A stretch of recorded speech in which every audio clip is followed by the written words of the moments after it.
আসসালামু আলাইকুম রহমতুল্লাহ। গণতন্ত্রের ইমাম নাহিদ ইসলামের শাগরেদ হান্নান মাসুদ, দ্য ক্রাইং বয়, ক্রন্দনরত ছেলে হান্নান মাসুদ বলেছে, শেখ মুজিবের দাম্ভিকতা শেষ হয়ে গিয়েছে। যারা শেখ মুজিবকে জানে না, শেখ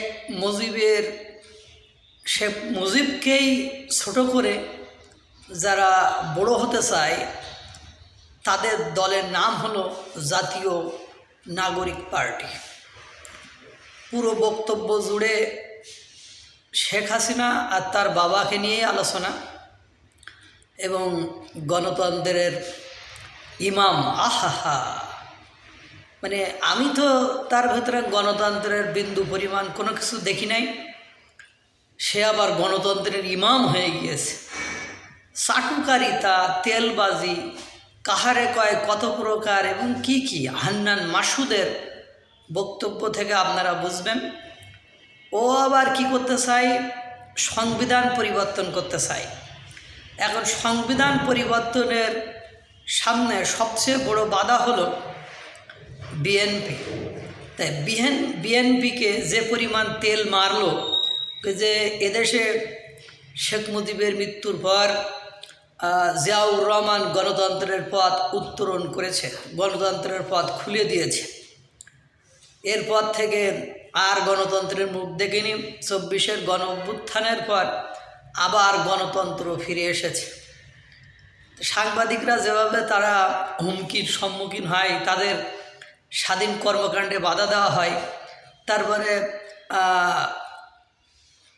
বাংলা শিল্পকলা একাডেমির মহাপরিচালক জামিল উদ্দিন আহমেদ কালকে পদত্যাগ করার সময় যে কথা বলেছে, যে তারা আমাকে স্বাধীনভাবে কাজ করতে দিচ্ছে না, তারা সূচি করে দিচ্ছে, রুটিন করে দিচ্ছে, তারা একটা লেভেল করে দিচ্ছে, সেই লেভেল বা তার মধ্য থেকেই কাজ করতে হবে, এটা আমার পক্ষে সম্ভব নয়।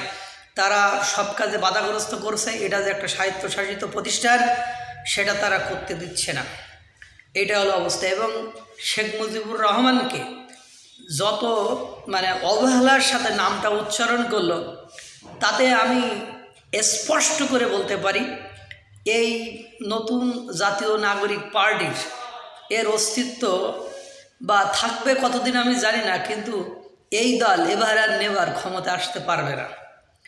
এদের ওই যে অবস্থা, আর বাবা কয়ে সংবিধান পরিবর্তন করে, দলের আগে নিবন্ধন করো, আগে নির্বাচিত হও, তারপর সংবিধান পরিবর্তন করো। আগে থেকে মনে করে শেখ মুজিবুর রহমান সিরাজ সাহেব শিকদারকে মেরে নাকি বলছিল, কোথায় সেই সিরাজ শিকদার? তা হান্নান মাসুদ সাহেব এই সিরাজ শিকদারের মুখে যে জুতার বাড়ি মারল, বা সিরাজ শিকদারের যে ঢাকা বিশ্ববিদ্যালয়ে গ্রাফিতি ছিল, সেই গ্রাফিতিতে জুতো নিক্ষেপ করেছিল, তখন কোথায় তুমি ছিলাম হান্নান মাসুদ? তারপরে তুমি বিএনপিকে তেল মারো, কারণ বিএনপি ছাড়া তোমার কোনো কর্মকাণ্ড সাকসেস হইতেছে না, এজন্য তুমি বিএনপিকে তেল মারো। বিএনপি যদি এই ফাঁদে পা দেয়, তাহলে বিএনপির অস্তিত্ব বিলীন হয়ে যাবে, এটার ওয়ারেন্টি গ্যারান্টি আছে।